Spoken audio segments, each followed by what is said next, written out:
when we are challenged or overwhelmed. But more than just an emotion, stress is a hardwired physical response that travels throughout your entire body.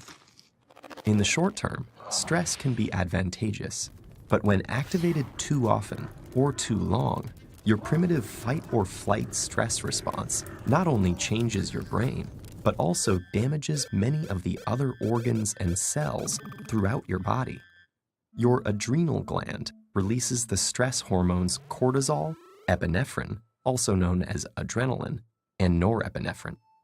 As these hormones travel through your bloodstream, they easily reach your blood vessels and heart.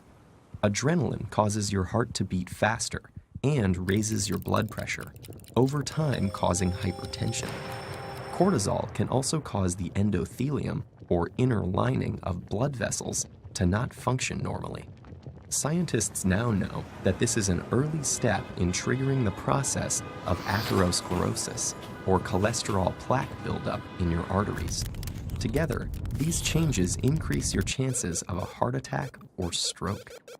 When your brain senses stress, it activates your autonomic nervous system.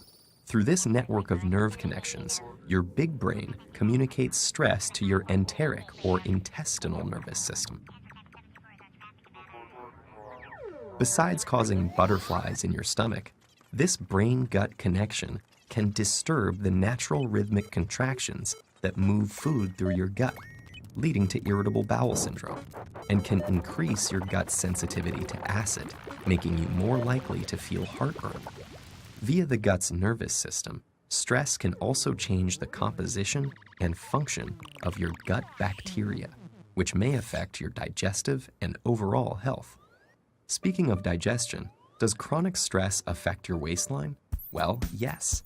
Cortisol can increase your appetite. It tells your body to replenish your energy stores with energy-dense foods and carbs, causing you to crave comfort foods. High levels of cortisol can also cause you to put on those extra calories as visceral or deep belly fat.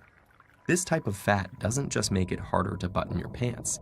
It is an organ that actively releases hormones and immune system chemicals called cytokines that can increase your risk of developing chronic diseases, such as heart disease and insulin resistance. Meanwhile, stress hormones affect immune cells in a variety of ways. Initially, they help prepare to fight invaders and heal after injury, but chronic stress can dampen the function of some immune cells, make you more susceptible to infections, and slow the rate you heal. Want to live a long life?